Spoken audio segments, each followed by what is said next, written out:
অসমত কেতিয়াবাতো পৰিস্থিতি বিস্ফোৰক হ'বই পৰিস্থিতিৰ বিস্ফোৰক হোৱাটো ময়ো বিচাৰিছোঁ আৰু কেইটামান প্ৰেক্টিকেল ষ্টেপ এইবাৰ লৈছোঁ জিকি অহাৰ পিছত আৰু ল'ম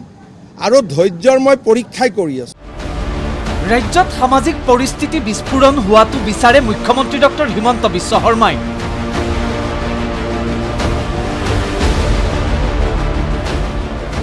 ৰাজ্যত অব্যাহত উচ্ছেদ অভিযান পূৰ্ণগতিত চলিব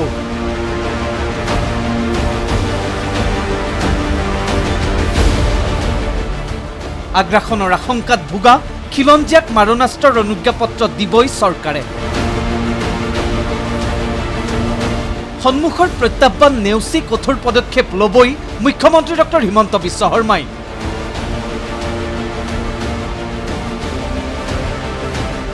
ছাব্বিছত জয়ী হোৱাৰ পাছত এইবাৰতকৈও অধিক জংগী পদক্ষেপ ল'ব মুখ্যমন্ত্ৰীয়ে ডিব্ৰুগড় ভ্ৰমণকালৰ সময়তে ৰাজ্যৰ শেহতীয়া পৰিস্থিতিক লৈ নিজৰ যুদ্ধংদেহী আপচীন স্থিতিৰ কথা পুনৰবাৰ সদৰি কৰিছে মুখ্যমন্ত্ৰী ডক্টৰ হিমন্ত বিশ্ব শৰ্মাই আগ্ৰাসনৰ শংকাত ভোগা খিলঞ্জীয়াক আগষ্ট মাহৰ পৰা মাৰণাস্ত্ৰৰ অনুজ্ঞাপত্ৰ দিবলৈ লোৱা চৰকাৰৰ সিদ্ধান্তক বিৰোধীয়ে সমালোচনা কৰিছে কিন্তু নিজৰ সিদ্ধান্তক লৈ নাচুৰ বান্দা মুখ্যমন্ত্ৰী ডক্টৰ হিমন্ত বিশ্ব শৰ্মা পৰিস্থিতি বিস্ফোৰণ হলেও হ'ব তাৰ দায়িত্ব গৃহমন্ত্ৰীৰো দায়িত্বত থকা মুখ্যমন্ত্ৰীয়ে মূৰ পাতি লৈ ক'লে অনুজ্ঞাপত্ৰ থকা মাৰণাস্ত্ৰ লাগিবই সেয়া থাকিলেহে অসমীয়া জীয়াই থাকিব পাৰিব পৰিস্থিতিৰ বিস্ফোৰক হোৱাটো ময়ো বিচাৰিছোঁ অসমত কেতিয়াবাতো পৰিস্থিতি বিস্ফোৰক হ'বই বিস্ফোৰক হ'লে আমাৰ মানুহবিলাক কেনেকৈ জীয়াই থাকিব আৰ্মছটো থাকিলেহে জীয়াই থাকিব পাৰিব লাইচেন্স আৰ্মছ সেইকাৰণে মোৰ কথা স্পষ্ট যে অসমীয়া এতিয়া জীয়াই থাকিবলৈ শিকিছে আৰু অসমীয়াই জীয়াই থাকিবলৈ শিকিব লাগিব ৰাজ্যত অব্যাহত উচ্ছেদ অভিযান সন্দৰ্ভতো দ্ব্যৰ্থহীন স্থিতি মুখ্যমন্ত্ৰীৰ নামনি অসমৰ পাছত এইবাৰ উৰিয়াম ঘাটকে ধৰি একাংশ স্থানত চলিছে উচ্ছেদৰ প্ৰস্তুতি তালি টোপোলা বান্ধি পলাইছে দখলকাৰী তাৰ মাজতে মুখ্যমন্ত্ৰীয়ে ক'লে মই ধৈৰ্যৰ পৰীক্ষা লৈছোঁ কেইটামান পদক্ষেপ এইবাৰ লৈছোঁ ২৬ত জয়ী হোৱাৰ পাছত আৰু একাধিক পদক্ষেপ ল'ব আন্দোলন কৰিলে অসমীয়া জীয়াই নাথাকে অসমীয়াই প্ৰেক্টিকেল ষ্টেপ ল'লেহে জীয়াই থাকিব পাৰিব আৰু কেইটামান প্ৰেক্টিকেল ষ্টেপ এইবাৰ লৈছোঁ জিকি অহাৰ পিছত আৰু ল'ম আৰু ধৈৰ্যৰ মই পৰীক্ষাই কৰি আছোঁ ইমান ধৈৰ্যৰ পৰীক্ষা কৰিব লাগে কৰি থাকিম কোনো আপত্তি নাই কিন্তু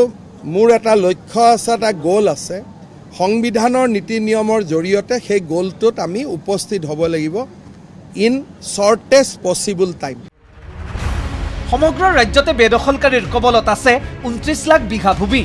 নিজৰ জীৱনকালত উচ্ছেদ চলায়ো বেদখলকাৰীৰ দখলৰ পৰা সমগ্ৰ ভূমি উদ্ধাৰ কৰিব পৰা নাযাব সেয়াও স্বীকাৰ কৰিছে মুখ্যমন্ত্ৰীয়ে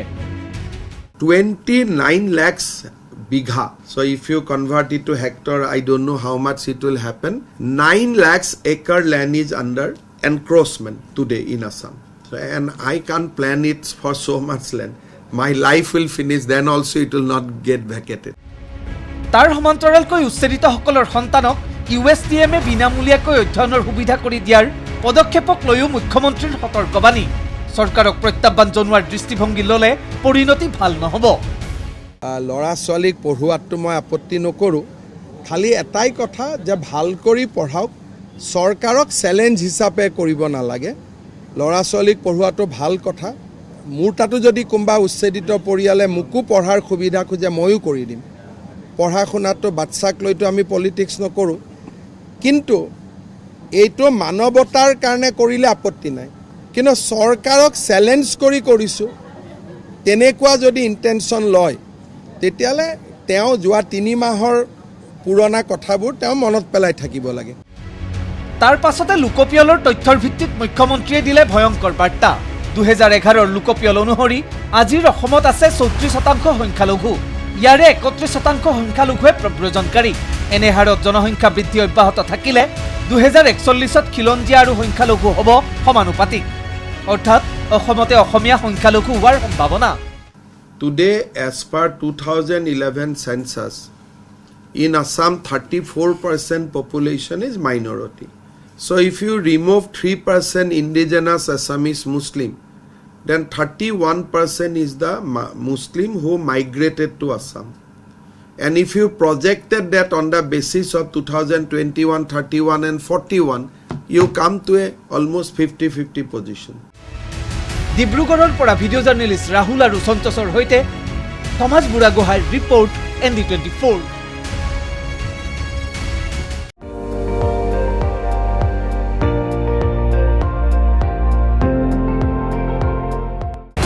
আপুনি চাই আছে ND24,